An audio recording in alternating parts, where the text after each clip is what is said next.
2020. Roll call, please. Maurice LaRosa, Here. Andrew Abanowitz, Mary Ann Turner, here. Charles Masterbirdy, Here. Kelly Davis, Robert Kwasnicki, Here. Kathy Plopper, Richard Stroni. Here.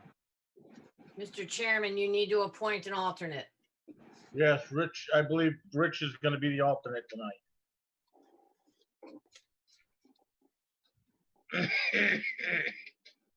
All right, can we stand for the Pledge of Allegiance? Rob Kwasnicki has a flag for us.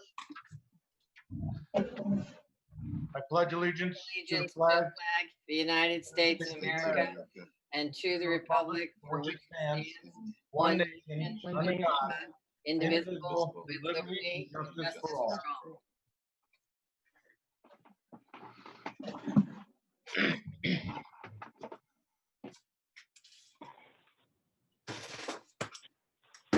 At this time, I'll entertain a motion to move old business.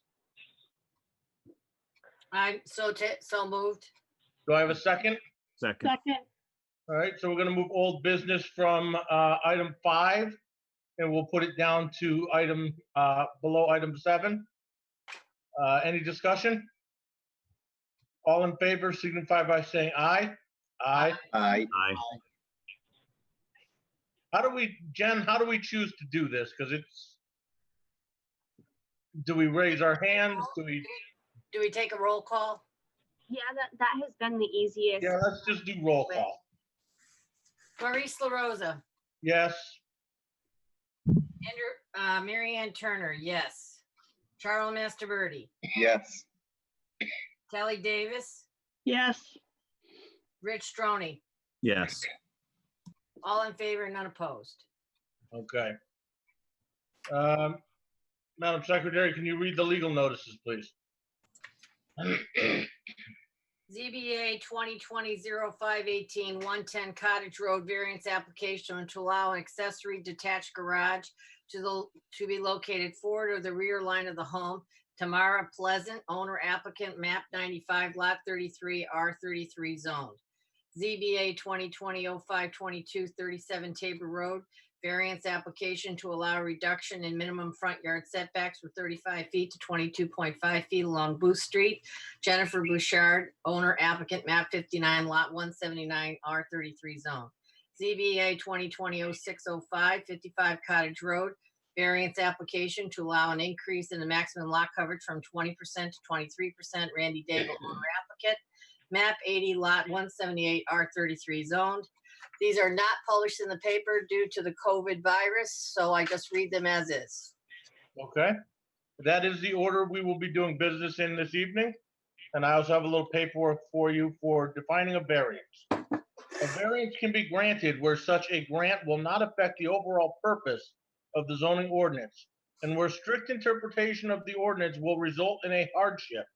A hardship exists where a zoning ordinance uniquely affects a parcel of property or land differently from other properties, and whereas the property or reasonable use of the land would be impossible without the variance. Self-imposed or financial hardships cannot by law be considered as a reason for granting a variance.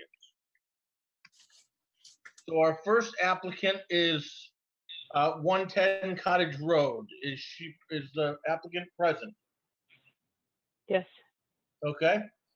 You can go ahead and state your name and address for the board, for the record, and then go ahead with whatever you'd like to tell us about your application. Tamara Pleasant, 110 Cottage Road, Enfield. And I don't even know where to begin. I mean, the house, when I purchased it, it seemed very clear that there was intended to be a garage on the side of the house because it's flat, it's level. The stairs come out at 8 or 9 feet from the back deck to the side property. To put the storage unit, that's what they're calling it at the barnyard, to put it there would leave such a teeny, like how would you even get snow off the deck? Not only that, the yard, every house on here has a different type of landscape, and mine is very different from either of my neighbor on either side. It slopes down very quickly because it's overtaken by bamboo, and I have a large cluster of trees very close to where at the end of the setback for the length, which is a 12 by 24. So this is a big surprise to me. I don't even know what to say. I mean, it's just not even possible to put it at the setback with the stairs there, and then it doesn't make any sense. I would have to tear the deck out and grade the backyard. I don't even know what to say. I really don't. Okay. Are there any questions from the board? There was a question from the fire marshal about something to do about fire restraint requirements. Do I have that on the right? Yeah, the fire marshal and the building department, they were concerned about fire ratings for the proposed garage, but we cleared that up when we figured out that the proposed garage would be more than 5 feet away from the side of the house. I spoke to the owners of the barnyard several times because of kind of a fuzzy feeling that I'm getting that you have a concern. I said, well, how are you in business? Like doing, it's a 10-year guarantee warranty, fire retardant, it has a fire retardant treatment, whether that's something that's integrated into the plywood, which is kind of what I called again today. And that's their product, and they're serving Connecticut, so this thing is meeting standards on a state level. So I don't know what to say. Ms. Pleasant, that was really a question for Jennifer to answer because it was in the person. Oh, sorry. That's okay. Sorry. I know this is hard for folks who've never had to come in front of us, so we get it. Just wanted to make sure that had been followed up on, Jen. Thank you. Any other questions of the board? Yeah, there's two drawings in the packet, one with the garage next to the house and one with it set off by 6 feet. I assume, Jennifer, we're referring to the one with the 6-foot gap between the house and the garage as the plan. Right. So when you open the GIS for this property in particular, it actually shows up as a pool structure for what the the shape on the GIS is. That's immediately adjacent to the house. I don't know if there ever was a pool. It was. Oh, okay. This land was owned by my neighbor next door. Okay. And so, actually, no, go on. That you can. I spoke to him yesterday. He refers to my house and the other house on the other side as bookends because he sold the land on either side of him, and the contractor had built the twin to my house is on the other side of his house. And they also had planned and landscaped the side in every single way. It was like they ran out of money or something, and it was supposed to be there.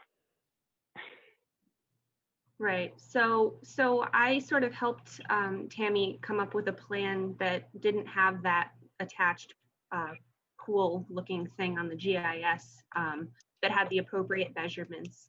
And actually, I was able to find in the building department records a former A2 survey of the property from when the house was built, which showed a future attached garage on that side as well.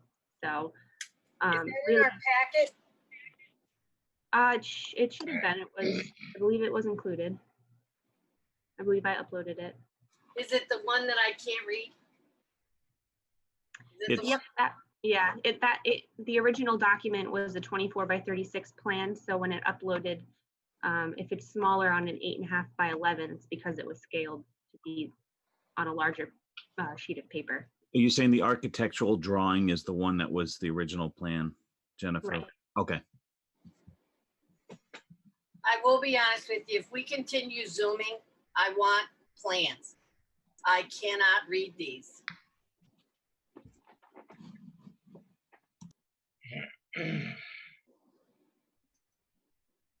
Okay, so that's where you're showing where it says future garage.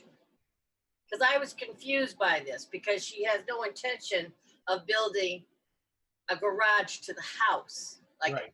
a garage would be. She's purchasing a shed that's going to be used as a garage. For other things, I have a golf cart and no removal equipment. In fact, I really don't know, what to prioritize right now. Right now, nothing has any kind of shelter. So are you saying this is going to be an accessory structure, not necessarily a garage? You're using it as a shed? I can't leave the golf cart out there in the wintertime. It's probably going there. I don't know. I know that my stuff's in, I know that I had a garage in my last house and a shed, and now I have neither. And I need to take care of the property, and I can't because I need to do things through the right channel here, and so, which is what I'm trying to do. But quite frankly, I'm overwhelmed.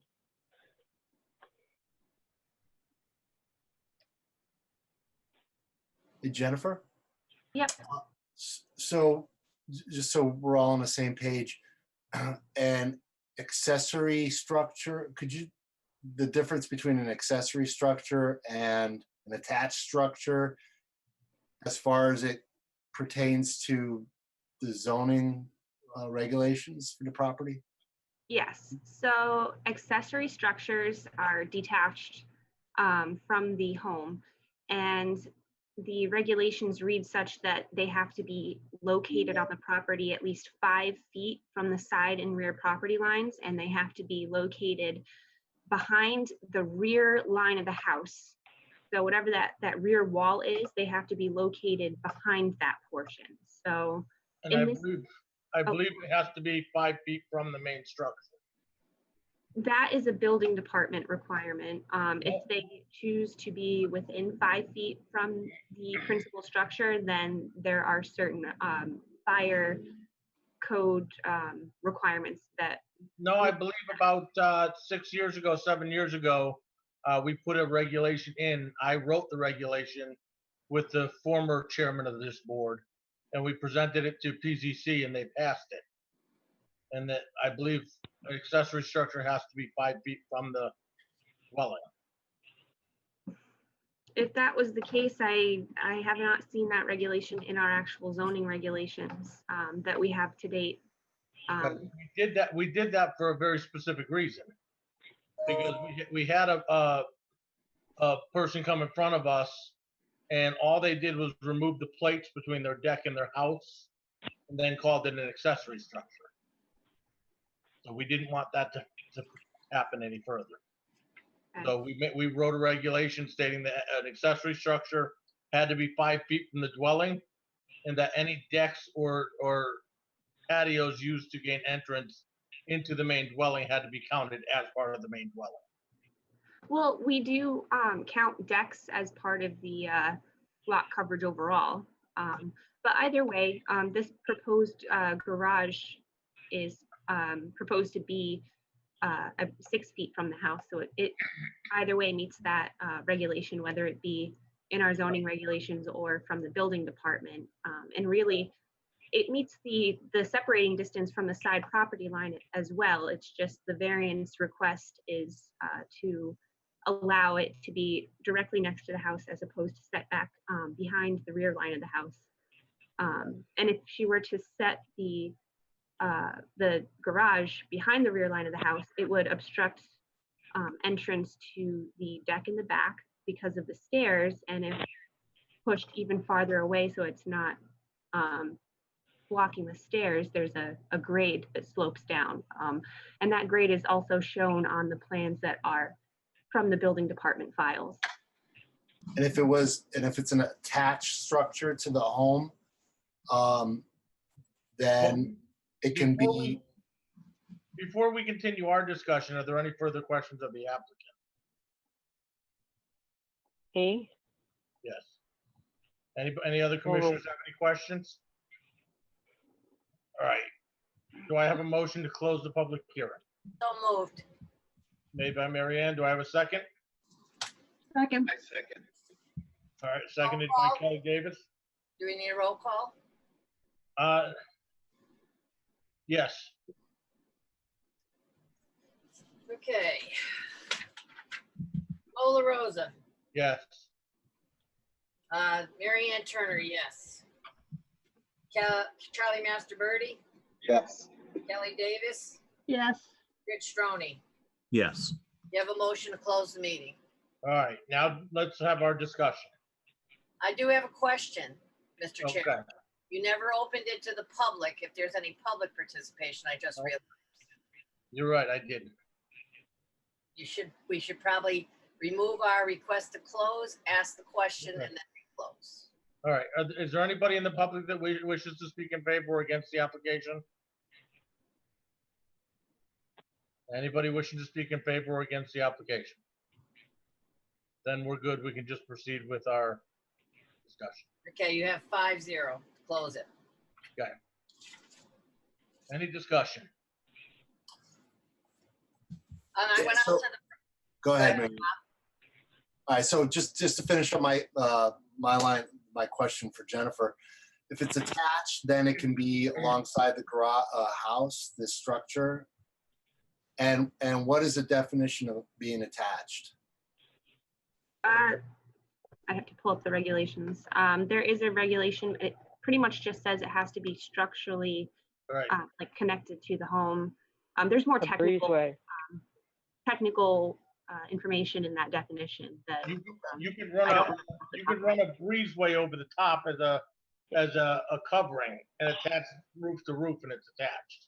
Gotcha. Wouldn't do that because I'd have to reroute all the Jennifer, heating inside the Jennifer. kitchen. Jennifer, just give us a second. Just, we're okay. So that's what that means, Rob. It just needs to be attached in some way. Whereas an accessory structure is not attached at all. All right, thank you. All right. Mary Ann, you had something?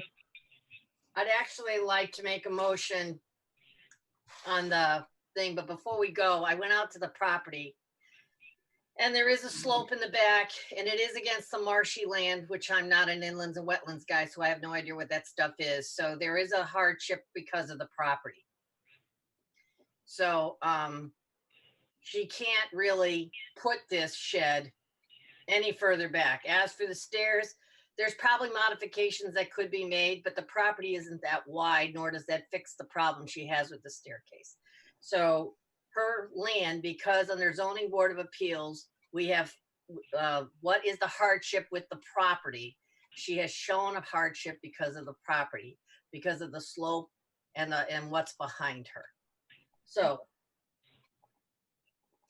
I'm in favor of her granting the variance. Anybody else?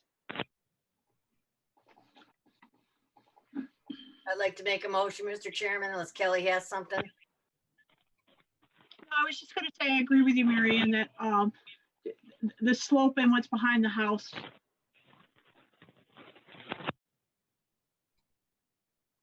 Well, I'd like to make a motion to approve ZBA 2020-0518, 110 Cottage Road for a variance to allow a garage to be constructed forward of the rear line of the home in accordance with the plan submitted under ZBA 2020-0518 Tamara Pleasant, owner applicant. Made by Mary Ann. Do we have a second? Second. Made by Rich. Roll call, please. Mola Rosa, Yes. Mary Ann Turner, yes. Charlie Master Birdie, Yes. Kelly Davis, Yes. and Rich Stroney. Yes. Mr. Chairman, you have 500. It is approved. Thank you. All right, Tammy, you've been approved for your variance, and just get in touch with Jennifer or somebody in the office, and they'll help you go through the next step. Okay, you want me to hang up? You can stay on and watch if you want, or you can hang up if you want.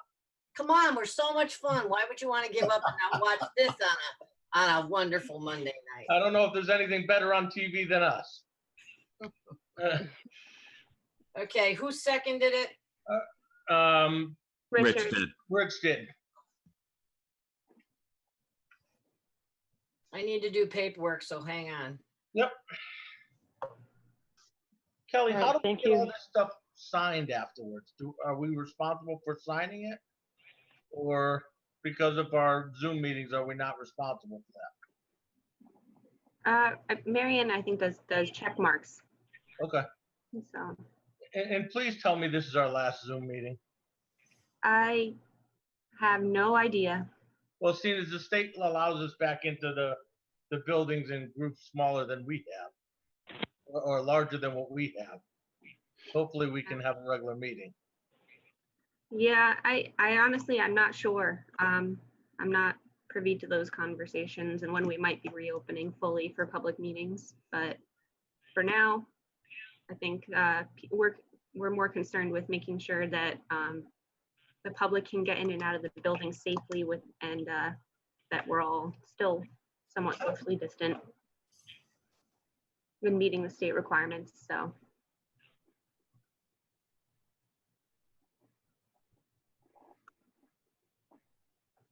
Where did Marianne go? Oh,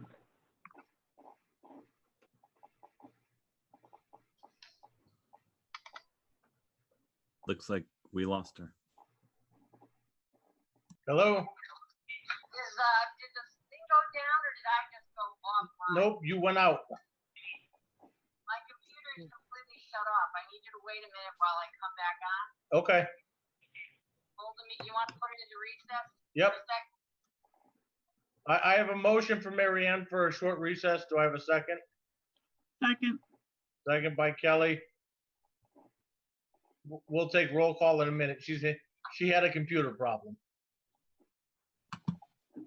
All right, we'll wait for you. Thank you.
Do we have to take a vote about going into Yep. session? We do. Okay. All those willing to go back into session would be Mola Rosa, Yes, Mary Ann Turner, yes, Charlie Masterbirdy, Yes. Kelly Davis, Yes, and Rich Stroney. Yes. Okay.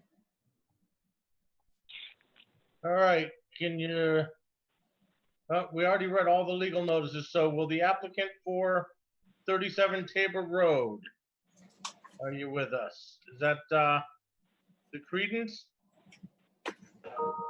Nope, that's the Jennifer Bouchard. Okay, Jennifer, are you here? she's on mute. Oh, Jennifer, can you hear us? I can hear you. Okay, good. I can hear you. All right, state your name and address for the record, and then go ahead and explain your application for us. My name is Jennifer Welch Bouchard. I'm on 37 Tabor Road, and I am looking to add a family room to my house. The property itself is a corner lot, and the house was built in 1957. I'm on an angle opposed to parallel to the street. Because of the angle of the house and the fact that the property is at a corner lot with two required 35-foot front yard setbacks. I'm looking for a variance. Bear with me for a second.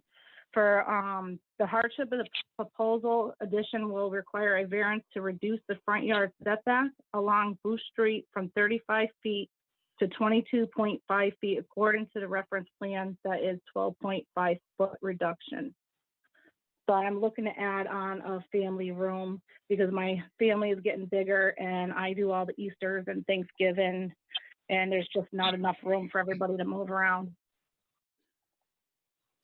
And I just wanted to add too that I put a typo in the staff report. I wrote garage. I think I had garage on the brain from when I was writing the first staff report. So Good, I because that's apologize what for I was gonna ask you that. that. No, that was completely my fault. So sorry about that. Jennifer actually brought it to my attention today. So I said that I would let you guys know.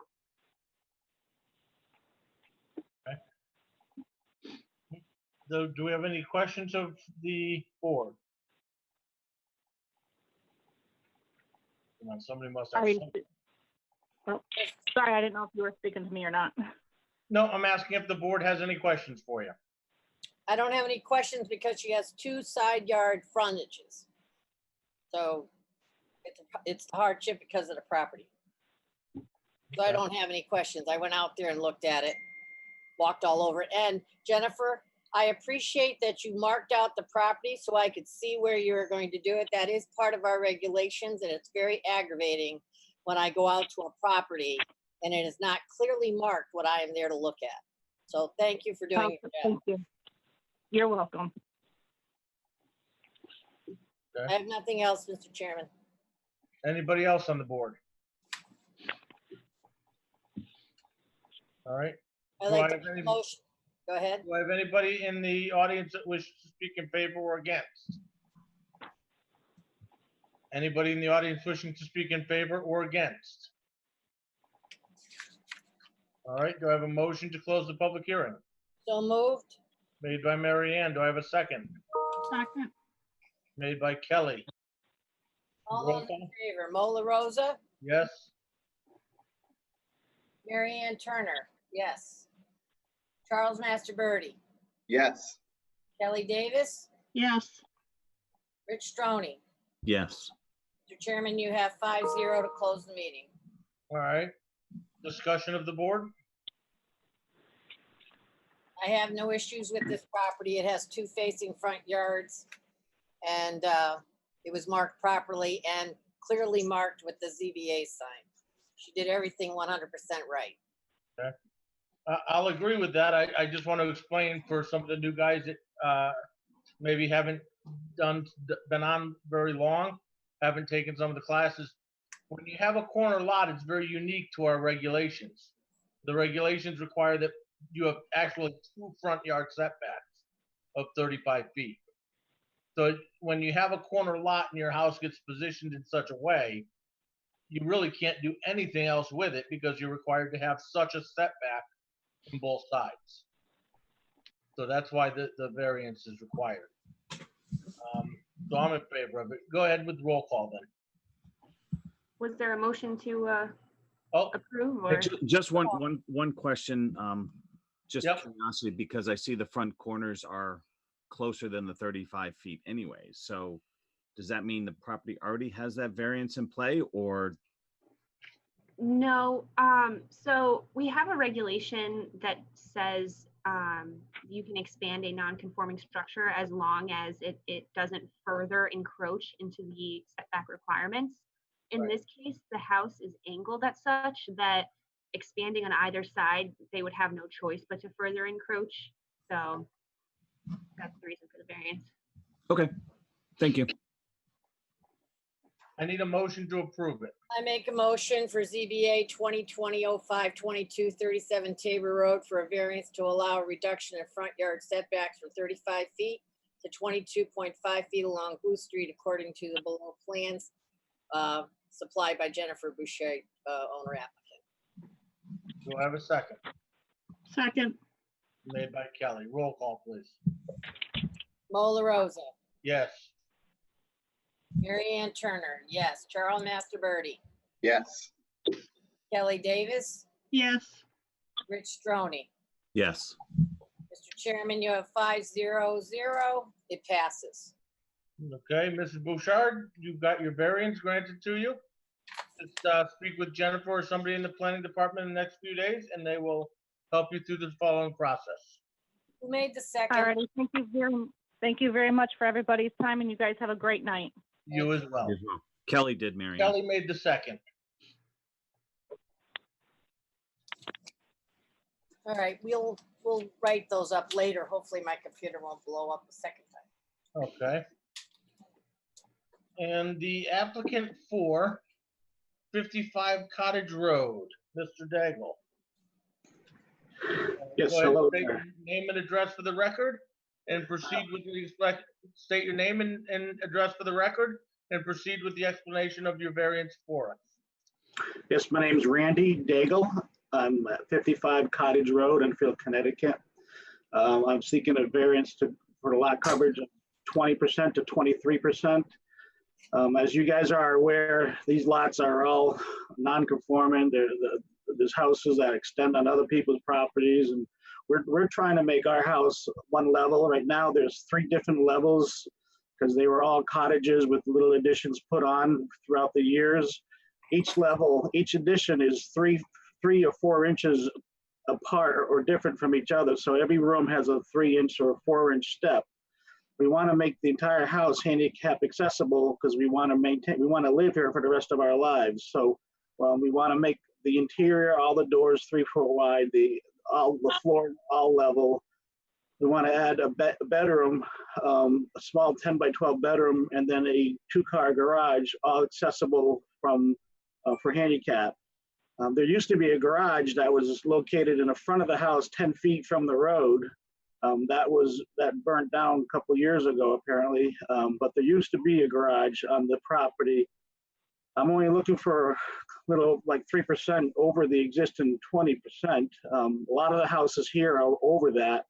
The house right next door to me, her garage is 15 feet from the road, and she's at 29% coverage. The other house at 57, they're at 30 plus 32% lot coverage. We're just trying to make this livable and handicap accessible so we can maintain our residence here for the rest of our lives. We did have the entire addition staked out, but it was Father's Day and we had 9 vehicles coming, so I pulled the stakes out, and then that's when Mary Ann Turner came in when I was at the grocery store picking up some stuff for Father's Day. But it was staked out where the addition was going to go. Rich was actually here the following week, the week before that, and he saw that, and it was all staked at that time. So we're just looking for make our house livable so we could stay here for the rest of our lives. Do I have any questions of the board? The addition is going to the front of the house, correct? Well, it's considered the back of the house. We live on the water, so that's considered street side, which is the back of our house. So, I'll clarify, street side it's going. yes, sir. Thank you. Yes, sir. The issue is the property is not causing you any hardship.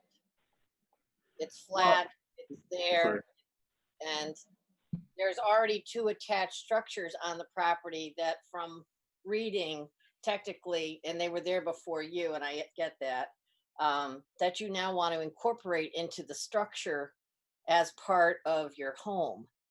Even though they're outbuildings, I think they're more like sheds. Yeah, they're sheds, but that would be, right now, our bathroom is not big enough to make it handicap accessible. So we would have to take over one of those shed areas, and that's where the master bath, that's gonna be the handicap one, will be that shed, which would all be, you know, part of the house. So we would lose both of our sheds, and we would have no security or coverage for our vehicles, and that's why we were looking to have the garage up front. Well, you have that big Quonset hut in front and your boat's in front of that. Well, that's coming out and the boat's sold, so that plastic garage is only way we have right now, and that takes up the whole side yard. So that is gonna be coming out once we can put the addition on and put a garage up. That's just the storage area. The problem is that Yeah, no, kind of stopped because everything started opening up again. So, all right. All righty. is that us? I have another phone number on here, part of the meeting, but that's the first time I've heard anything from it. Hi, who is 860-982-3979?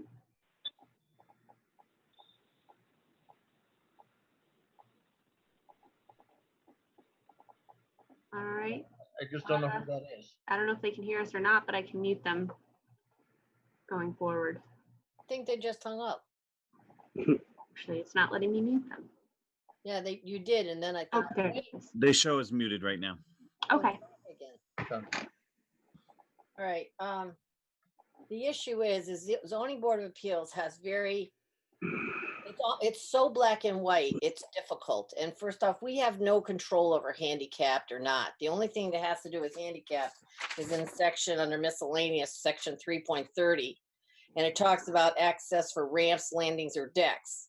And we, in previous ZBA meetings, we have allowed that when person needs that type of thing for the front of their house and they may impede into the setback or the frontage, they get too close to the road. Those are the things that we can have some participate in. But we can't have anything to do with the actual building, why you're building, what you're doing with it, why you're building it, the way you want to build it. It's strictly is it a financial request? And if it is, that we're not on there. And I think, Mo, you might have to review those again. But if it's a land problem like we have with the lady with the backyard dipping and going into the marsh, she can't put what she needed there because the property is causing a problem. Your property is not causing you any problem. Well, the property is so small that it's not allowing us to put, like I said, there used to be a garage there. So the property is so small that it's not allowing us to achieve our 20%. And we're only going over 3%. Right, but it is allowing you to build a garage. It's allowing you to bring in those, because I read the details, Randy, and it looks like you're making a lot of changes in the back. There's 4 feet here, 10 feet there. I highlighted them. We have no guide on that. We have no part to participate on that. It's strictly, yeah, right here. You're going to remove the exterior storage on the back right of the house and install a 4-foot wall, which is going to be, they're talking about the joists. Then you say you're going to bump out the back of the house an additional 4 feet, which is the street side. Correct, and that's to accommodate the full handicap bathroom from the bedroom. And I hear what your request is, but you're in front of zoning board of appeals. No, I understand, but the lot size itself is so small, it's not allowing me to be able to do anything without going over the 20%. I mean, again, and it's only 3%. There's both houses on both sides of me are over 30% of lot coverage. And I'm assuming they got ZBA approval, Jennifer, because it's way before my time, before they ever came in. I have nothing on them. And we can't use I mean, I went up and down the street and there's some houses are in pristine condition and some still look like camps. Yeah, I didn't research what approvals might have been obtained for surrounding properties under this application. But I do know that we do run into that a lot of times in the Lake District because the properties are so small, and people will do things without permits from time to time, that we do come across different types of nonconformities. The lot next to me, where they put the garage up, that was just built in 2017, and there was a permit pulled for that. I don't know if they went through the variance, but there was a permit back in 2017 for her to put her garage, and it's 15 feet from the road. And like I said, her coverage is almost 29%. Well, if she built that in 2017, she would have come in front of us and I would have remembered that. I went on your view permit, and that's the permit. There was a permit pulled for that, something, 2017 is, but I'm just saying, it's there now, but it's. Regardless of what, I mean, I didn't go out and calculate any of the neighbors' coverage because that's not what we do. Yes, sir. It's kind of one of those things. I mean, if Jennifer wanted to send somebody out to do that, that's her job. That's not up to us. We're only here to look at your property. Correct. I understand. So I can't look at what the neighbor has or didn't have. Again, the neighbor's 15 feet from the road, but that's really the back of the house, so she could be within 5 feet from the road, because that's the backyard. So we just don't. Huh? I believe it's 35 feet setback from the street side. No, that's what you're on the lake, so the properties get flipped around. That's why you're allowed to have a garage on the road side. Otherwise, the garage would have to be in the lake side, because but that's not your backyard anymore. The lake side we consider your front yard, and the road side we consider your backyard. So the backyard setback would be 5 feet. It would be 35 feet because it's a non-conforming lot because it's undersized. So it's under. Then I would say most of those properties there are illegal then, because they all have something that close to the road. But either way, we're not looking at any other property on there right now but yours. Correct. So but the size of it, I'm restrained from putting any addition pretty much on it due to the restriction of the lot as being so small. Right, and unfortunately, sometimes that happens. Sometimes somebody purchases such a small lot that they're only allowed to do so much with it. And that's something that we have to look. That's what we're looking for. And that's what there used to be a garage there. There used to be a garage in front that was taken down. But wasn't it a single bay garage? That's what it looks like. I'm not quite sure. I've never seen it, so I don't know. It's a single bay garage, but that has nothing to do with this. The property, the thing is too, I mean, again, you're not here to ask us our opinion on how to make your house the way it could be, but you can go up. You can go up. No, I can't because I'm on piers. I don't have foundation. I'm on piers. I can't go up. It won't structurally sound it because of the water table. I did look into that. And is there and again, this is just for curiosity because that's it. You've incorporated one of the outbuildings in the house, but you don't bring it all the way back to the water line, to the back of the house. Is there a reason? Does the property skew? Well, yes, it does. It tapers. It kind of like triangles a little bit. Yeah. So you lose your 10 feet. Yes, It is 10 feet from the sideline, Jennifer.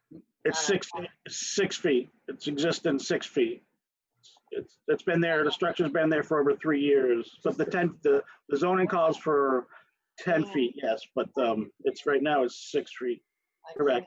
I'm just trying to, I'm Yeah. just trying to understand that if they were to do this legally and go to the back of the building, Jennifer, it's 10 feet to the sideline, not 5, right? Because it's a building, not an accessory. Right, the side yard setback requirement is 10 feet. So then would they need yet another variance then? No, because that structure that was built attached to the home, that's been there in existence for more than 3 years. So by statute, we can't really do anything about it. And because of that expansion of a non-conforming structure regulation, he can technically ask for a special permit to extend that 6-foot side yard. There's still the problem with the coverage. I don't know how to fix it. And can you just tell me how wide your garage is? Just because of the plans. Yes, I can. The plans, Randy, I'll help you. The plans show it as 30 feet wide and 30 feet long and 22 22 feet. deep. Right, and I find that odd that it's only 22 feet deep and not 24 feet deep. Because of the setbacks, because I can't bring the front of the garage because then I would have no entrance into my house.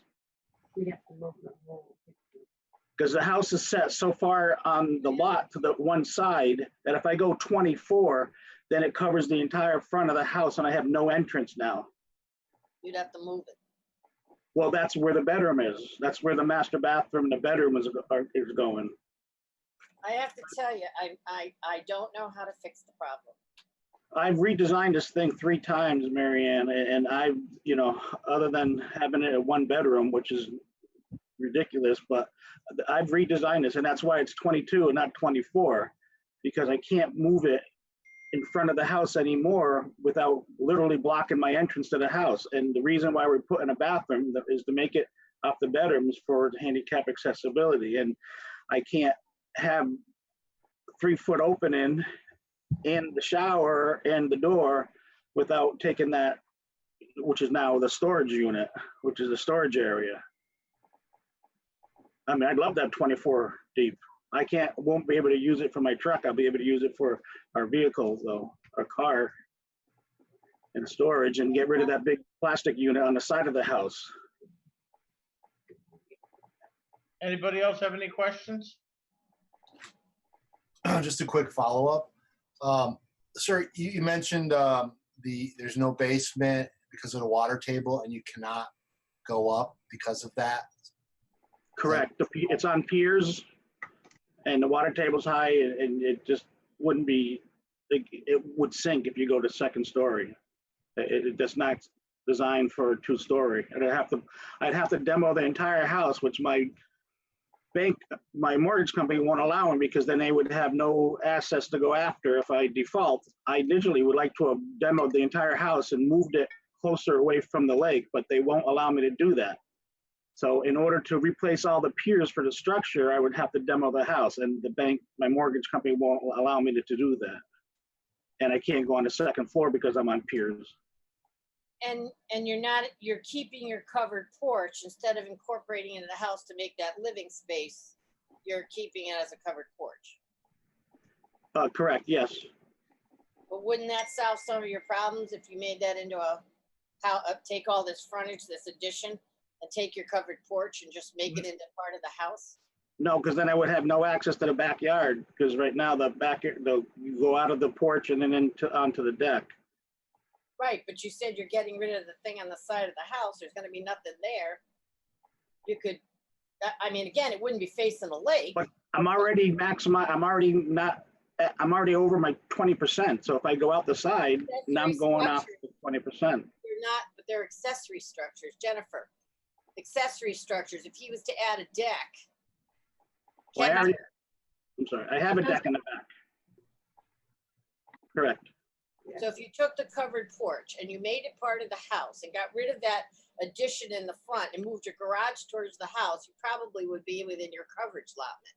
And then, and you get exactly what you're asking for, even though I know it's not what you want, but you see the issue we have.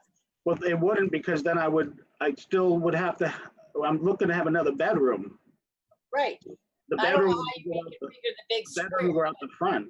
There would still be enough, if the screened-in porch became living space, how you make what a bedroom it would be whatever you decided. I'm just saying, it doesn't, it would. Well, get- that's the 4 feet though, up the front for the other bedroom and the handicap bathroom on the other side. Believe me, I've redesigned this thing. What's the most, the thing is, what is the most important? The 2-bay garage with the bonus room upstairs and the staircase to 6 feet? Or getting rid of the covered porch and making that part of your house and making it so that you can have your garage and have your additions inside without not going over your 20%? Well, the covered porch is what we use most of the time because of we have a, you know, we're on the lake. We want to be able to enjoy the lake. By closing off the entire view to the lake it wouldn't make sense. But that's the question, Jennifer. Is an accessory structure of a deck considered coverage? Yes. Yeah. A patio is not considered coverage, but a deck is. Randy, you mentioned your truck probably wouldn't fit in the garage anyways. Any consideration going down to a 1-bay garage, and that might get you the 340 feet you need to meet the. Well, we would need storage though. Right now, I'm taking up both my storage units, my storage areas, and making them into the bathrooms. So all that storage area would have to go in. That's what the second bay would pretty much be utilized for. Like a shed. Because like right now, we only have those 2 storage area, and then I have a plastic garage, canvas type garage on the side of the house. But that's just all storage. We don't use it for. But you still have the second floor to that garage. Pardon me? You'd still have the second floor to the garage. You're still building up. I can build up in the front because I'm going to be in. I'll have foundations because the water table's not high up in the back or by the street, so I could do a foundation and go up, but I can't go up where the house is. No, I got you. That's what you're saying. But Rich, if you go to a 1-bay garage or an oversized garage and still go up, you're getting your car in there and you're getting your storage. But we'd still need a shed, because where are we gonna put our snow blower, our lawnmower? But it's all an that? oversized garage.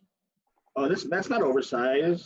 If you bring it down from 2 bays to 1 bay oversized, you can probably get this 320 square feet or whatever the number is. So you stay within the hard part for me is the fact there's no hardship. I'm a little bit confused, if I could jump in here for a moment. The purpose for all of this, you started off with, you know, you want this to be your last home, and if Correct. you become handicapped, you want it to be all on one level. Correct. Okay. So you're trying to do this in case you become handicapped, but then you have a second level that you're building, so it's not all on one level. Well, the reason why you are doing a garage, it's only going to cost a little bit more money to make it a second floor, and at some point when we do sell it, it'll be more valuable to sell it with that. I'm just saying, when you do a loft, it doesn't cost money to I'm not looking. It doesn't cost a lot of money. You have a gable. I mean, you know, your garage is you have a loft above your garage, but again, storage wise, you're going to be climbing up a ship's ladder or whatever. If it's going to be, We'll need that second bay. that we would need the second bay for the actual storage of our lawnmower. Climb those stairs anymore. But I mean, the second story, I don't even need this second story. I just threw it in there. I figured if I'm building a garage, it's cheaper to do it now than it is later, and it'll be easier to sell it. But that second story was just because I'm building a garage, and unfortunately, we can't look at what it could do for you when you try to sell it. I get that, but that's why the reason it's the second story. I'll take the second story out. I don't care. I mean, I was simply asking a question because, I understand what you're trying to do. And I understand what Marianne is saying, how the land causes no real hardship.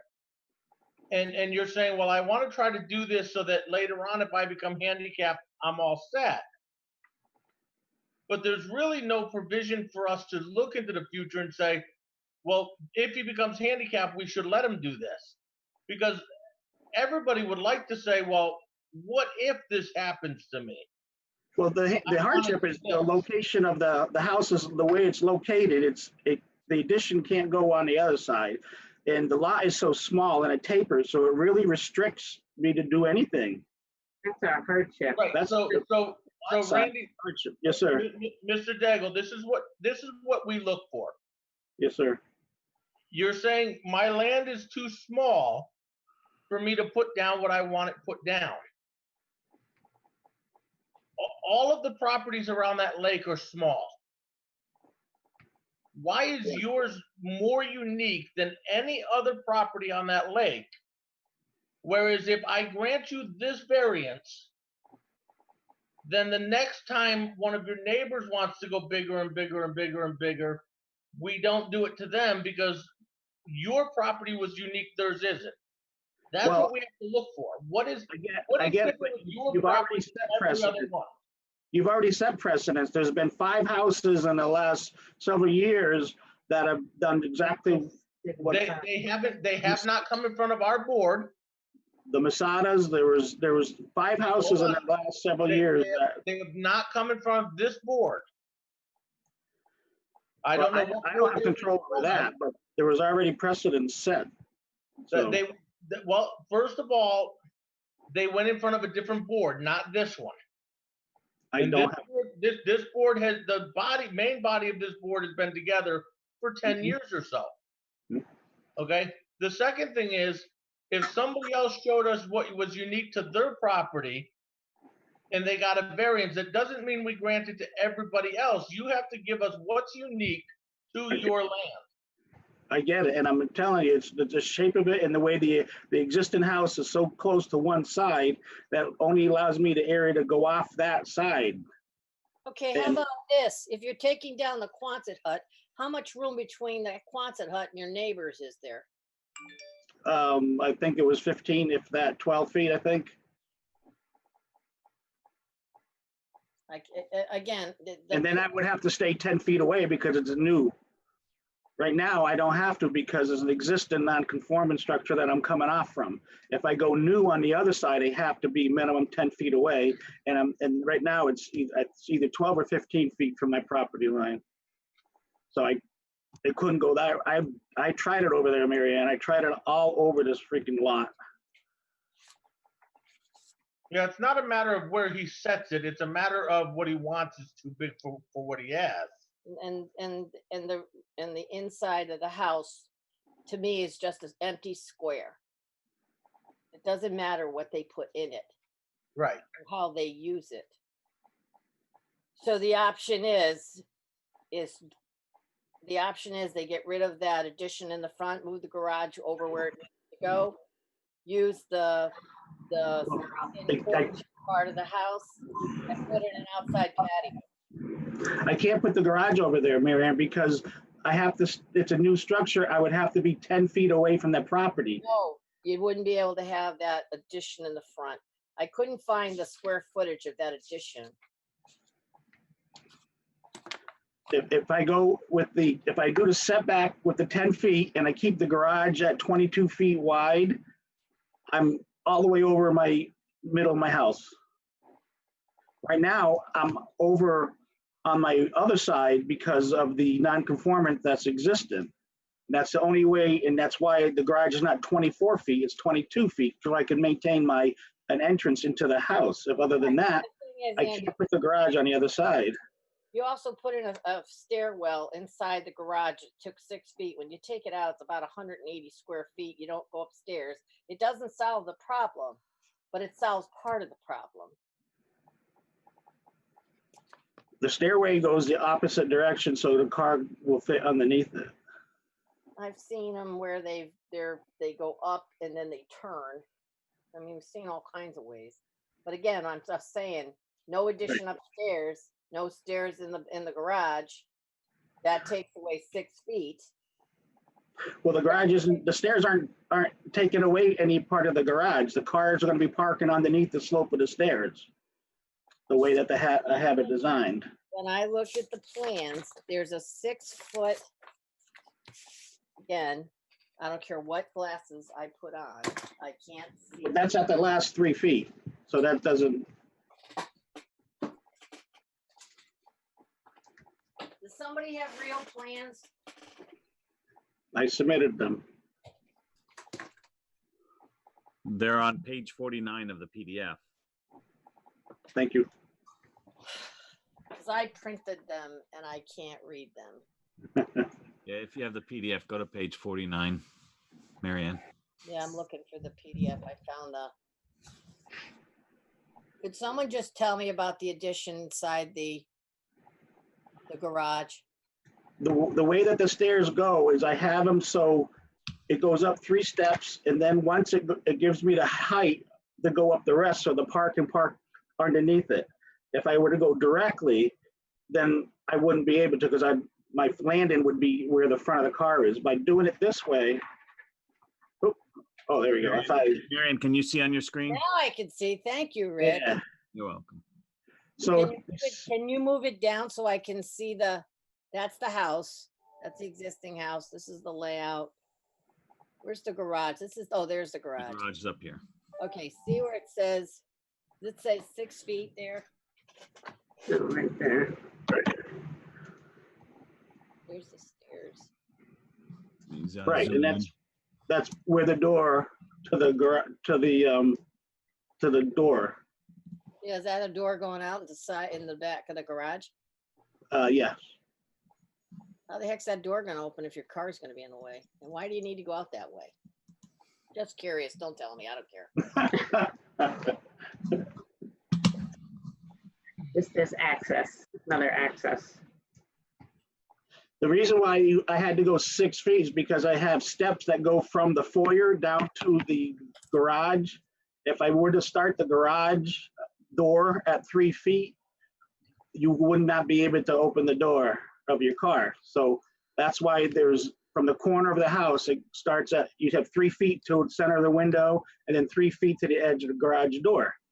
So then this way the car can pull in without interfering with being able to open your door, but it's so narrow.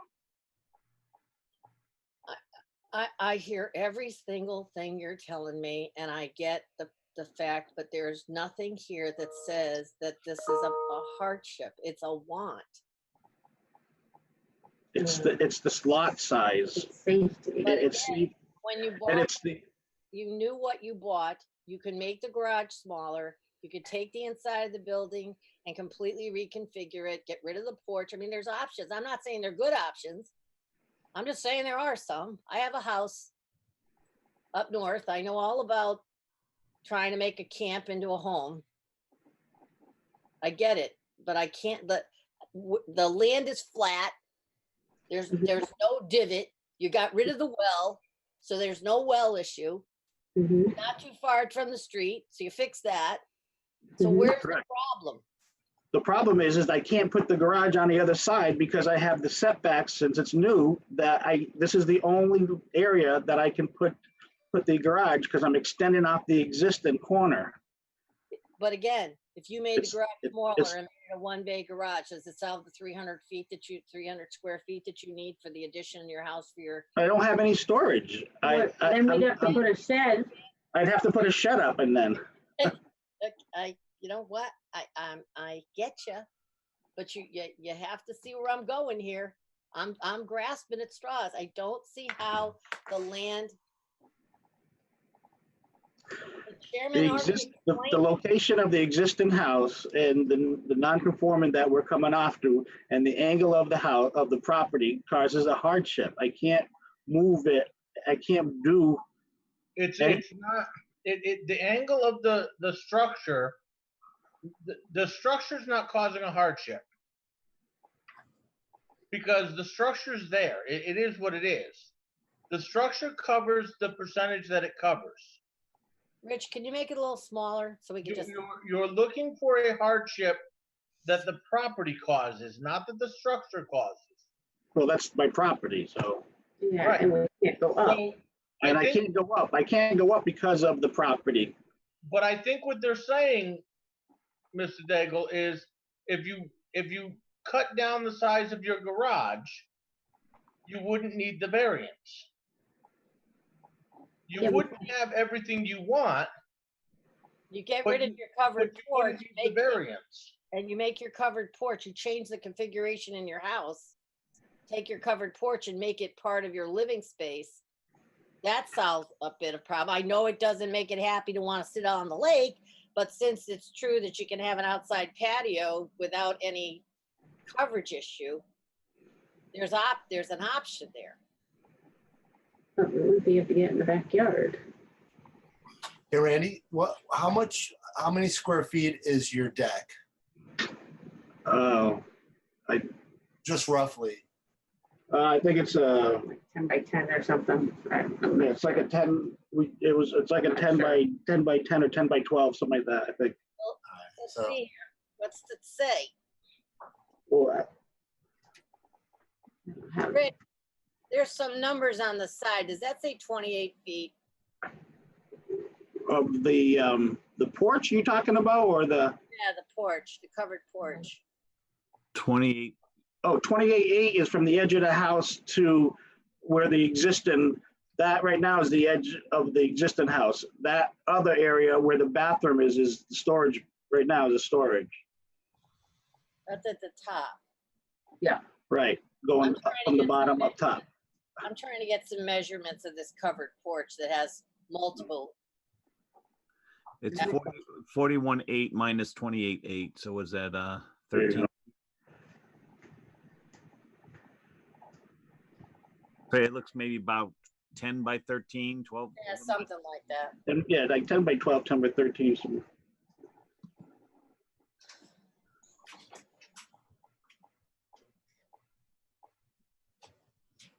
I don't know where we're going with this because we don't have any authorization to tell you how to configure the house you have.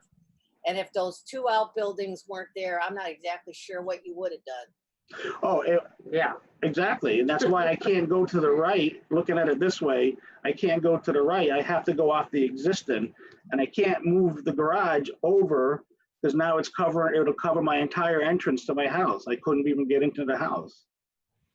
So the Right. land, Again, we're not worried about the placement of the garage.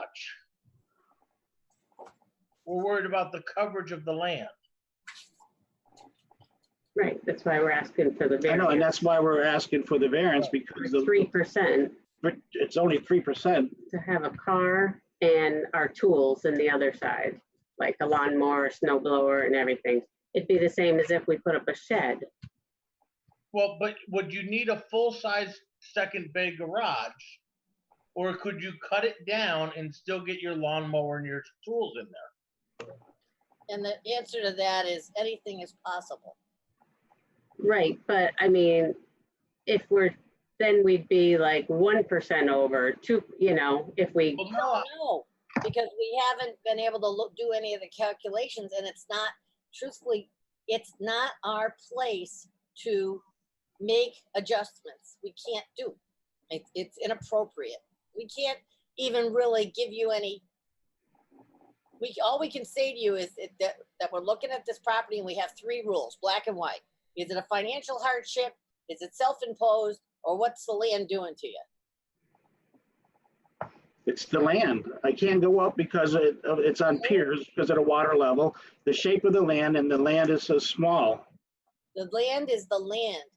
God's not making any more, but it's flat. There's no water. There's no dip. There's no marsh. There's no wetlands. There's no slope. There's no encroachment.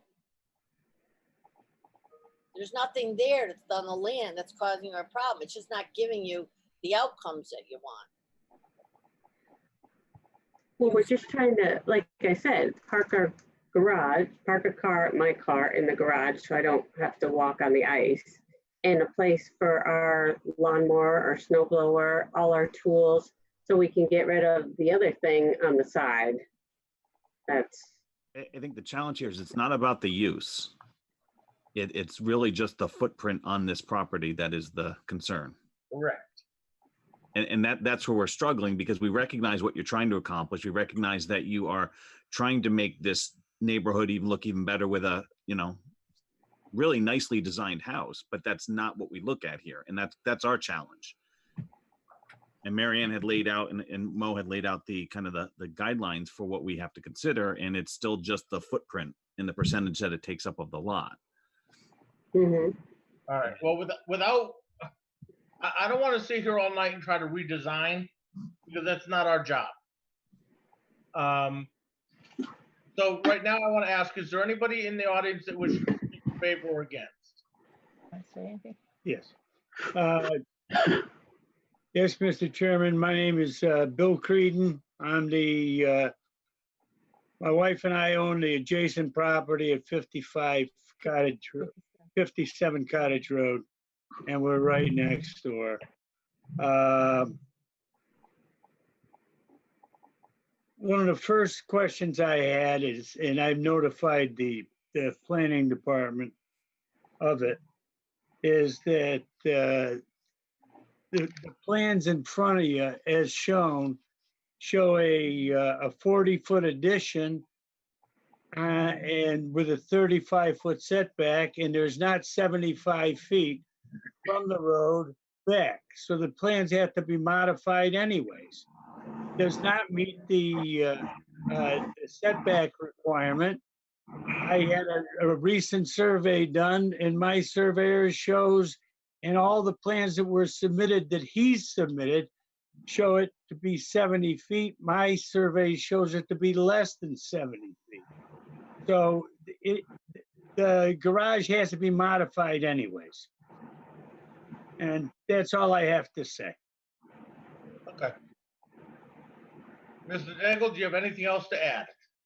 Well, I'm not sure how, if they surveyed his property, how he knows exactly where my house is. So they weren't even on my property. So That's not true. As a matter of fact, he gave me permission for my surveyors to go on his property. I did not. I gave you a certified letter not to. And his property corners were located. Anything, Tied the survey in to his property. anything you have to say has to be said to the board, not to each other. It is I'm talking to the board, sir. Okay, thank you. Okay, Now you're all set. You have anything else to add, Mr. Creedon? not at this time. No, sir. Okay, thank you.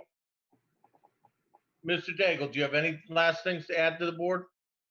No, just like I said, the hardship is the fact that I can't go up because the water table is so high here. The property does not allow me, based on the size and the angle of the lines, to move the garage to the other side. So I'm looking for just 3% variance for lot coverage. A lot of the houses here are greater than that, and I just hope you take that into consideration. All right, thank you very much. Thank you all. Do I have a motion to close the public hearing? Motion to close. Made by Kelly. Do I have a second? Second. Second by Rich. Roll call, please. Hold on a minute. Mo La Rosa, Yes. Mary Ann Turner, yes. Charlie Masterbirdy, Yes. Kelly Davis, Yes. Rich Stroney, Yes.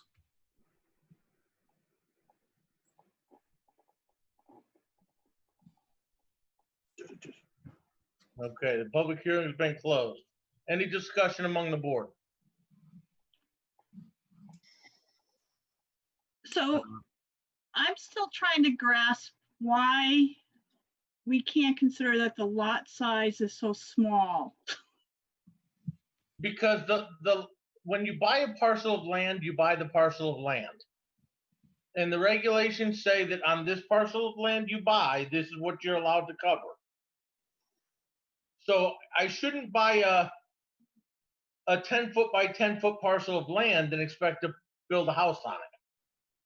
But if I do, I can just come to you and say, "What? But the land's too small." You know what I'm saying? So we can't expand a parcel of land.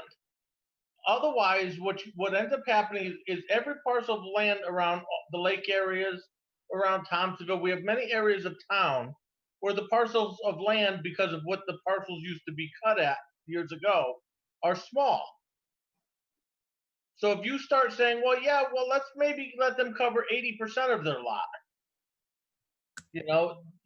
you're covering a lot of land at that point. So, and we've had many people in the last 10 years come in front of the board. I have a parcel of land that's too small, but I want to do this. And we can't always have what we want just because our parcel of land is too small. Mr. Chairman. Yes. So two questions going on what you're just saying here. It is not, this board is not authorized to rewrite zoning regulations. No, we do not write zoning regulations. All right.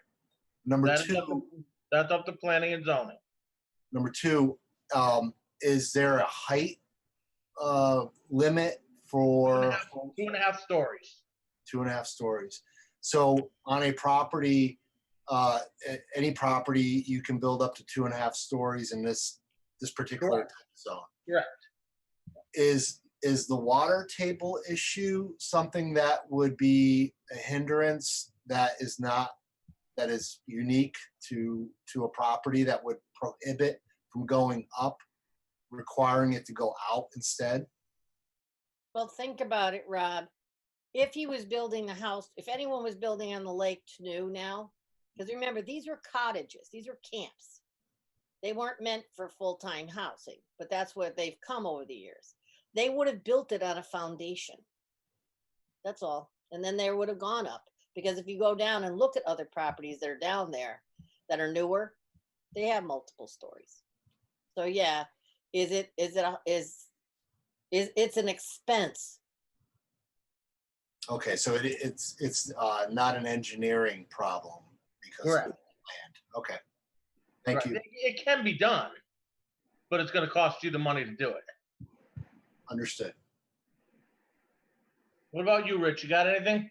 I just wanted to share the one item with the setbacks that we received from Mr. Daigle, just so that we have that for the record, since it was brought up. It does show that the setbacks appear right. Again, this is based on what was submitted, and I know it doesn't come into play with the footprint. The footprint's still the challenge with the percentage, but I just wanted to share that with the group, just so that right. Marion was having trouble with the documents itself, but it does show the appropriate setback in this. Yeah, he is within his setbacks, and that's why he's not looking for a setback variance. Correct. It's the overall footprint that he has a problem with, and that he's seeking relief on.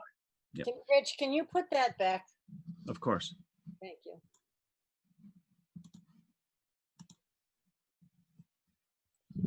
So not that you can see what I'm pointing at. See where it says proposed living? Up this area here? Yeah, see that little addition in the 90 degree angle and stuff?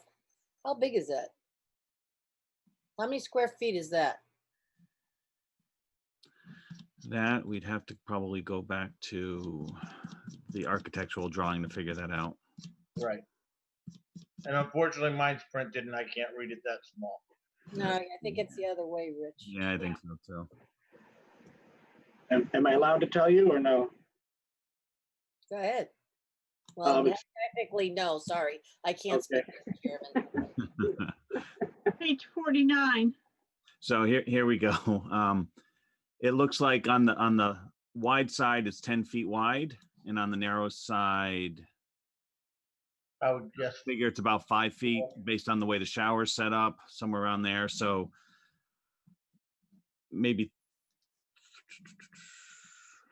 I don't know the width. Where's the walk-in bathroom? Oh, I see. This is the, So this is the master bedroom side, not Yeah. this other thing over here. yeah, where you're pointing, I think, is this other additional bedroom. Yeah, that I'm was glad you added can on. see where I'm pointing with my pencil. It's a scary thing, Marianne. So it looks like figure 7.5 on average by 38 and 8, 46. Do the math.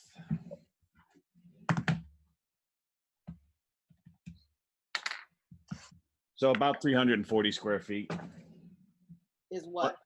is this, Bump out, not the garage. it's this section here. Then that solves the problem. That is the difference. It's that or the half garage, right? I mean, that's the square footage that they would need for the footprint. Again, Right, and that's where I was going before, was, sometimes we all want this big garage, and I would love a big garage. But if it solves my problem of not needing a variance, and remember, we look at the shell. I don't really care what the bathroom is and all that stuff. That's not for me. That's planning and zoning and building and everybody else. I look at the shell. So, but we have a shell of a garage, and whatever their intention are, whether it's going to be to house a car or a snowblower or whatever it is, that's great. But if in our due diligence we can find a way to not need a variance and they still get something that they want, then that's what we're supposed to be doing. It's not just, we can't just give everybody everything they want, as much as I'd love to, but unfortunately that's not how it works. The land doesn't cause a hardship, then it doesn't cause a hardship. And the size of the land is not a hardship. Things you look at when you look for a hardship is whether something is wet, whether topography is different, things like that. So I don't look at the size of the lot, because that's something going into a project or into a purchase of a property. Mo, can I interject here? Go ahead, Charlie. So it cannot be self-imposed. In other words, you buy a piece of property, you know what the size is, and then suddenly you want something larger. That's kind of it, yeah. That's it. So and I understand that he may not have bought the property whenever he bought it and thinking, oh, later on I'm going to change it. And I'm sure nobody thinks of that. But when we buy a property that's small and then later on decide we want to expand, we do have to think, well, we bought that property. Mr. Chairman, Yes.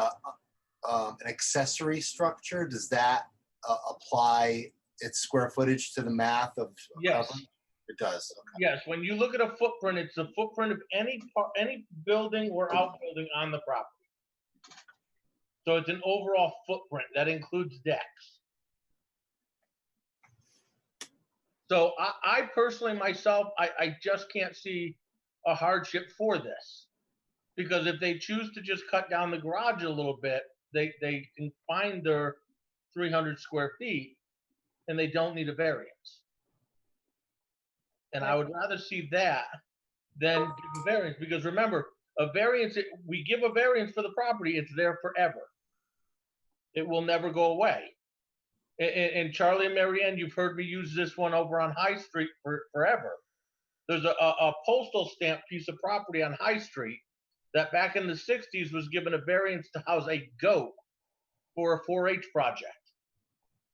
Now, I swear that the lawn on the front lawn of this property is no bigger than a postage stamp.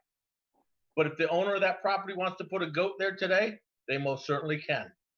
Even though the regulation says that you need three acres. But there is one parcel of land on High Street that's allowed to have a goat if they want one, because it's in the records as a variance. That's why we need to look at variances very harshly. So like the other two we heard tonight, one is a sloping issue and there's marshy land in the backyard. The garage obviously can't go in a marsh. The other one is a corner lot. They're by design they're already stuck with having way too much setback area than anybody else. This one doesn't have that. They have the same requirements as everybody else on that street. So I just personally don't see how that parcel is more unique than any other parcel on the road. But that's just me. And You Mr. guys have to Chairman, make your decision. there are no exceptions based on any of the neighborhoods, areas, things like that. It's the 3% is, or the 20%. Now I'm confusing myself. 20 is our, 20, and 23 is the overage. right. 23 is the overage. And that's standard across the town. So neighborhoods, no variance, no differences by neighborhoods. It's all by lot and individual parcel. The only place it's different, excuse me, Chairman. The only place it's Thompsonville. different is in Thompsonville. Okay. They have different zoning rules. Right, so the bigger the parcel you have, you're still only allowed to cover 20%, but you get to cover more land because you own more land. Right. So, anybody have anything else? Roll call, please. You have to make a motion first. Oh, yeah, I guess I forget that part. Hold on a minute.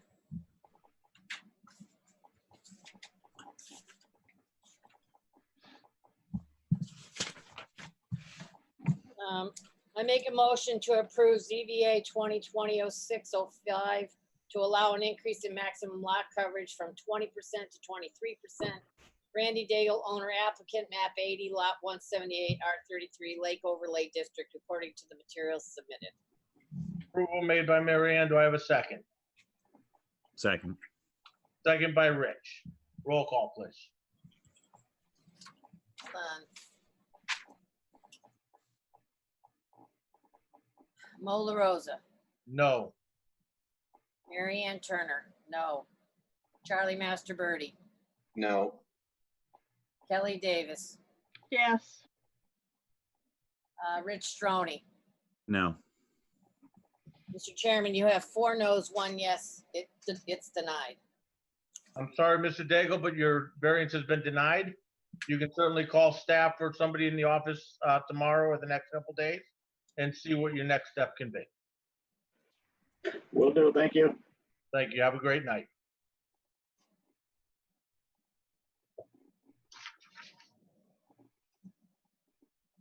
All right.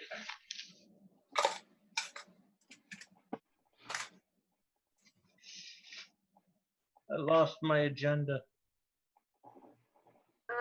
I believe, so there was a public participation listed on the agenda that I believe the board skipped and went straight to moving old business past What is that? business. Public participation? Yeah. We've never had a Never public, had that before. we've Oh. never had a public participation. Planning and zoning has a public participation at the beginning of their meetings, but ZBA never did. Okay. We can't, What are we gonna talk about? what would they discuss? It's usually on the agenda as something that is pending, not before, like business. If someone wanted to bring something to the board's attention that is not already on the agenda. Yeah, we've never had that. I'm not sure how that got added Yeah, in I don't there. think, I We- think we- it's just an error because We ZBA, actually can't do that as a board. yeah, ZBA never has anything where people come in and say, gee, I think I'll come visit. Yeah, Planning and zoning they do, because I know from, experience. okay. We just might want to pop that. Sorry, I should have caught it. I didn't see it. I lost my agenda. folks. We're doing the approval of the minutes. All right, do I have Want to a, go through old business first? Sorry, I don't mean to interrupt, but I know that you moved 5 after number 7. right, we moved it to now, so, Okay, let's go look at that. Review of bylaws. I make a motion that it continue to be tabled unless somebody's telling me that something's happened. no, I no. second. So Mary Ann made a motion. Do I have a second? Second, Who made that? Rob, Rob Pusnick. Rob, okay. Roll call, please. hold on. Maurice LaRosa, Yes. Mary Ann Turner, yes. Charlie Masterbirdy, Yes. Ellie Davis, Yes. Rich Stroney. Yes. Okay, we've tabled the bylaws. I do have a question, even though we've tabled them, Jen. Yeah. Was there anything we're waiting on with those bylaws? No, I was just going to incorporate the changes you made, and you asked me to look into something just to see how something else was worded, and I'll get to this later on the agenda, but we haven't really gotten to it. Right, so let's just table it. It's not urgent. You're Yeah. okay with that, Chairman? Yep. Okay, instructional guides and application forms. Somebody want to tell me what that is? Well, Jen, you guys were working on new applications and stuff, right? Where have we gone with any of that? Honestly, I know Raquel sort of was the liaison for the beginning of that, and I don't know where she left off with that, working with you guys, if she even started to go through it at all. And I do want to get doing that with you, and I hope to do that very soon. I am going to drop off to you very soon a copy of the application that we had for ZBA before, that we worked very hard on for months and got it to where we wanted it and liked it, and we could start using that one for variances. Obviously, Okay. you guys need to make up your ones you need for automotive use and stuff like that. Okay. Is that something that is different than what you saw in your packets tonight? I mean, there were 3 variances on the agenda. Were those forms different than what? They are slightly different. Okay. The one thing that I didn't like, and I didn't want to hold anybody up, but we all at one point agreed, now we have a couple of new members on the board, but they need to stake out the property or spray paint something. When we walk out to their property, I should be able to see, like the one lady had, I should be able to see what their project's gonna look like. Like when we went out to 55 Cottage Road, I should have been able to see the footprint on the ground. Okay. Knowing that it incorporated 2 corners of the house, that's fine. But where it didn't and it came out into the driveway, I should have been able to see a stake, or I should have been able to see paint or something. Yeah. Because it's very hard to envision it if you can't see it. Right. You know? I know that we have done that in the past, and we'll make sure going forward that It's actually a requirement for our application. The worst So, part about it, Jen, is if it's not there, it's just like the public hearing sign. We could deny hearing them and push them off. Right. And I mean, we are a 30-day board as is, and you try to be, even when you give bad news, you really want to be as consumer friendly as possible. Now, Rich, he said you went out and you saw it staked out. I didn't get my packet until Friday. Not me. I think it was the other Rich. Rick, I think he meant Rick Rochelle. Okay. Because Rick goes around and checks the all of our public hearings just to make sure that signs are up. Especially, I mean, right now during COVID, the advertising requirement is strictly that it needs to be for public hearings posted on the commission website 15 days prior to the hearing date. But you know, what neighbor is making sure they check the town website for applications around them all the time? Nobody. That's why we do make sure that we still put out the signs. Because when I went there yesterday, the sign was laying up against the house and there was nothing marked. And I was like shaking my head because I can't ask a question.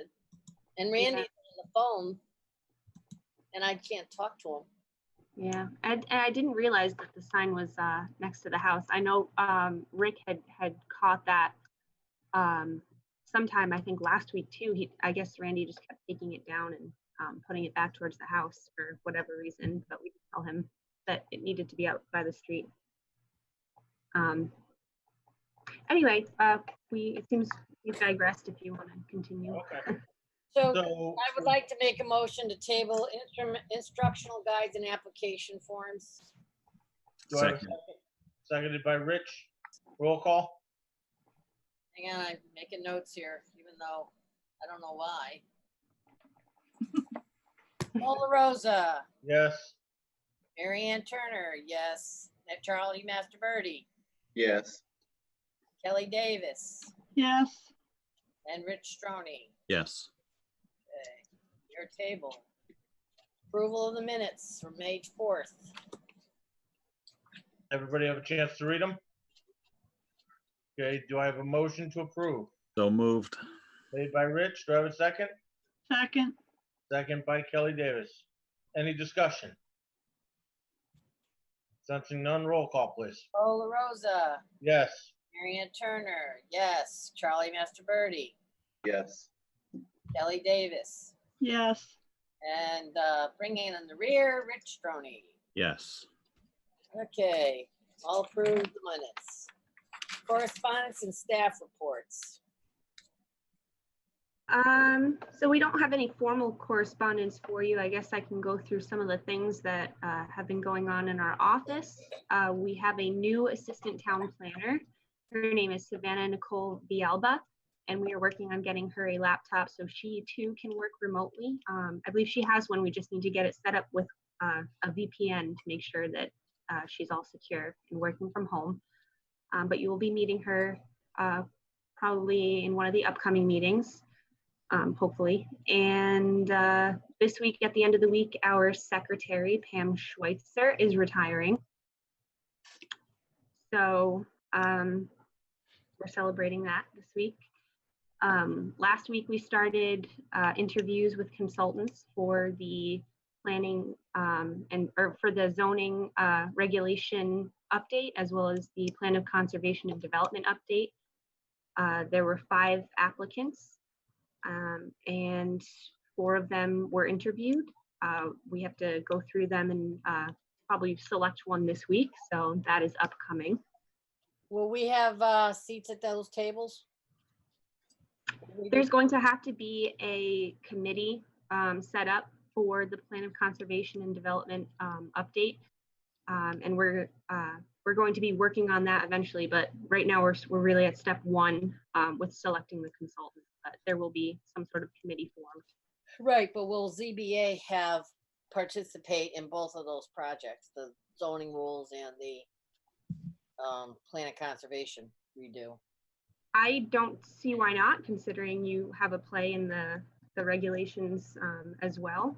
But I'm not privy to who might be on that committee yet. I'm not sure if Lori has sat down to start. Can you make sure that ZBA has, through the chairman, you Yep. want to make sure that we have a seat at that table, please? Yep, I'll make sure I pass that along. Should hopefully be somebody from our board and a couple from planning and zoning and things like that. Yep, Are so you continuing as our liaison, or are we getting a new gal? for now, you're stuck with me. We're very happy about that. I don't like change. Me neither. That means he likes having you as our liaison, just so you know, Jennifer. Well, thank you. Otherwise, he'd like change. Yes, I will say Savannah Nicole is a very fast learner and she's very smart. So she would make a great liaison as well. But for now, it's me. Trying to think of other updates for you. By any chance have any specific credentials? Was she an inland and wetlands agent, or? So she recently graduated from Tufts with a master's in regional planning, and she was already an assistant town planner in Winchester, Massachusetts. She already has experience working with boards and commissions. So this week she has taken, or not this week, last week and some of the week before, she has taken the inland wetlands training that's offered through the state of Connecticut, and I believe she's also taken the aquifer protection training, or she's in the middle of it. So. Okay. All right, and our ZEO application fee is still being tabled? Yes, I know that there was a town attorney opinion written on that. I believe I shared it with you before all of this COVID Yep. stuff hit, and we haven't been able to circle back to it. We've all been very busy. There's actually applications rolling in for zoning board of appeals probably for next month. So, and planning and zoning applications are just they're coming. Our next agenda is just very full. Which is a good thing to see development in town. But it's also the end of June and we have vacations planned and retirements and new hires. So, and interviews for consultants. So we're jumping, plus trying to keep up with executive orders. And Rick has been dealing with the outdoor dining applications, which we've been trying to get approved for restaurants either same day or within the 2 or 3 days as quickly as possible to help our businesses. So, Is there a moratorium on those where they'll go away at some point, or is the outdoor dining going to be permanent now? no, it's a temporary outdoor dining, and the rules say that when I believe it's sometime in, I want to say August, that it's supposed to be lifted, or the town attorney added language in there whenever the executive orders themselves are lifted. I hope. So that's really the guiding factor, is whenever the executive order is lifted. Since it works so well, I think that outside dining should be put in our regulations, and restaurants should be allowed to do exactly what they're doing now, what they want to. I think it's great. There is outdoor dining regulations that are allowed, but it's with usually a special permit, and there are certain guidelines that are written into the regulations. So, Well, I think we need to start being flexible, letting them take up some of the parking lot or take the frontage of the building, not being landscaped in certain ways. I just think that outside dining just makes Enfield that much nicer. Even in December, Marianne. You know what? Think about that, Rich. It's a nice, cool day in December. They got the heaters on. I agree.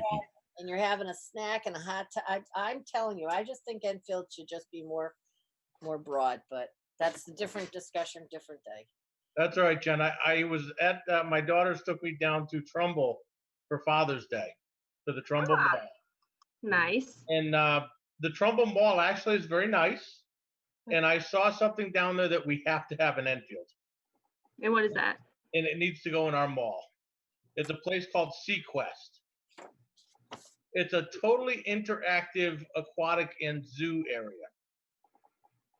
And you get to play with sloths and stingrays and turtles and birds and snakes and kangaroos. I mean, it was a fun time. And everything is interactive. You get to play with all the animals. And it's right in the mall. We do have a new Riverside Reptiles. It's coming. I've met him, and my daughter is thinking about applying over there for work because she's into all that now. Now that she's graduated from UConn and stuff. So, but I saw that and I thought our mall definitely needs something like that. Yep, and I know the mall owners are looking to do some innovative uses in the mall. I'm not privy to what those might be, but maybe that could be one. And we certainly do plan on working with them on the regulation update and the plan of conservation and development update, along with other stakeholders. I wish I knew who the owners were, because I'd give them the card for Sequest and tell them you need to contact these people.